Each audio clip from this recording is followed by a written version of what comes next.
جس کام کے لیے آئے ہیں وہ کام نہ بگڑے، سر جائے تو جائے مگر اسلام نہ بگڑے۔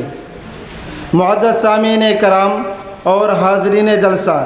ایک مسلمان کی زندگی کا مبارک ترین عمل یہ ہے کہ وہ اپنے دین و مذہب اور آقائے مدنی جناب نبی کریم صلی اللہ علیہ وسلم کی محبت میں اپنی جان کا نذرانہ پیش کر دے۔ صداقت پر ایمان رکھنے کے باوجود دین اسلام کی حفاظت اور شعائر اسلام کی صیانت و تحفظ کے لیے جان دینے کی تڑپ پیدا نہ ہوئی تو ایمان کامل نہیں۔ یاد رکھو، جب تمہیں موت زندگی سے عزیز نظر آئے گی تو یہ سمجھنا کہ تم زندہ ہو، اور جب تمہارے شوق شہادت پر موت کا خوف غالب آ جائے تو تمہاری حالت اس مردے کی سی ہے جو قبر کے اندر سانس لینے کے لیے ہاتھ پاؤں مار رہا ہو۔ اس لیے اگر تمہیں عزت کی زندگی گزارنی ہے، اگر تجھے اپنی عبادت گاہوں سے پیار ہے، مدارس و مکاتب کی فکر ہے، شعائر اسلام کی حفاظت مقصود ہے، تو تجھے بھی اپنے اکابر کی طرح میدان عمل میں آنا ہوگا، عہد صحابہ کو یاد کرنا ہوگا، خندق و خیبر فتح مکہ کی تاریخ یاد کرنی ہوگی۔ کیوں؟ اس لیے کہ تیرے اندر تو آقائے مدنی جناب نبی کریم صلی اللہ علیہ وسلم کی صداقت پائی جاتی ہے، فراست پائی جاتی ہے، جذبہ پایا جاتا ہے۔ تیرے اندر تو سیدنا ابوبکر صدیق رضی اللہ عنہ کی صداقت پائی جاتی ہے، تیرے اندر تو عمر فاروق رضی اللہ عنہ کی عدالت پائی جاتی ہے، تیرے اندر تو عثمان غنی رضی اللہ عنہ کی سخاوت پائی جاتی ہے، تیرے اندر تو حضرت علی رضی اللہ عنہ کی شجاعت پائی جاتی ہے، تیرے اندر تو محمد بن قاسم کی فراست پائی جاتی ہے، تیرے اندر تو صلاح الدین ایوبی اور محمود غزنوی جیسی جفا کشی اور پہاڑوں سے ٹکرانے والی قوت پائی جاتی ہے۔ تو وہ قوم ہے جب مذہب پر حملہ ہوتا ہے، شاعر پر آنچ آتی ہے تو بے قرار ہو جاتی ہے، ماہیہ بے آب کی تڑپنے لگتی ہے، تیرے خون میں قوت اسلامی اور حرارت ایمانی جوش مارنے لگتی ہے، بالآخر دشمنوں پر خدا کا قہر بن کے گرتی ہے اور اس کو صفحہ ہستی سے مٹا کر دم لیتی ہے۔ امت کے غیور فرزندوں،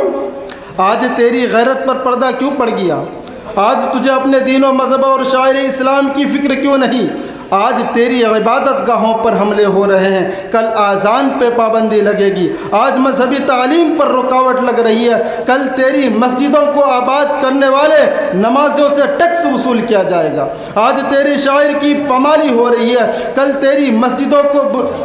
تیری مذہب کی بنیادوں کو ہندوستان سے مٹا کر اسپین و اندلس کی یاد تازہ کی جائے گی، اور پھر کل تیرے وجود پر حملہ ہوگا اور تجھے ہندوستان کی دھرتی سے مٹا کر بے نام و نشان کر دیا جائے گا۔ اگر یوں ہی مصلحت کی باتیں ہوتی رہی، مذاکرات اور معاہدات کے ذریعے مسائل حل کرنے کے منصوبے بنتے رہے اور باطل اپنے مذموم عزم و حوصلے کے ساتھ اسی طرح دندناتا رہا، اسے بیڑیاں نہیں پہنائی گئی، تو شاعر اسلام کی پامالی سے قبل اپنی زندگی پر موت کو ترجیح دے لو۔ نہ سمجھو گے تو مٹ جاؤ گے ہندوستان والوں، نہ سمجھو گے تو مٹ جاؤ گے ہندوستان والوں، تمہاری داستان تک نہ ہوگی داستانوں میں۔ نوجوانان اسلام، ذرا آنکھیں کھولیے اور اس تاریخ کو بھی پڑھتے چلیے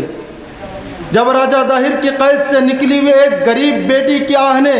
حجاج ابن یوسف کے آنکھ سے آنسو بہا دیے تھے، محمد بن قاسم کے قلب کو بے چین کر دیا تھا، بیت المقدس سے نکلی ہوئی ایک صدا نے صلاح الدین ایوبی پر نیند حرام کر دی تھی اور اپنی زندگی کو اس وقت تک ویران سمجھتا رہا جب تک انہوں نے بیت المقدس کو آزاد نہیں کرایا۔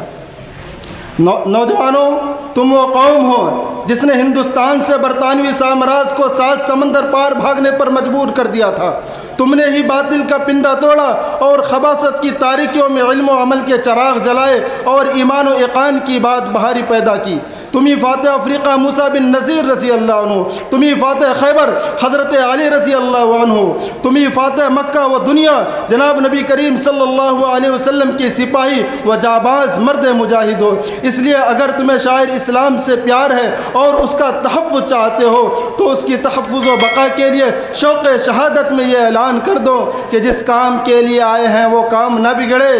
جس کام کے لیے آئے ہیں وہ کام نہ بگڑے، سر جائے تو جائے مگر اسلام نہ بگڑے، وما علینا الا البلاغ۔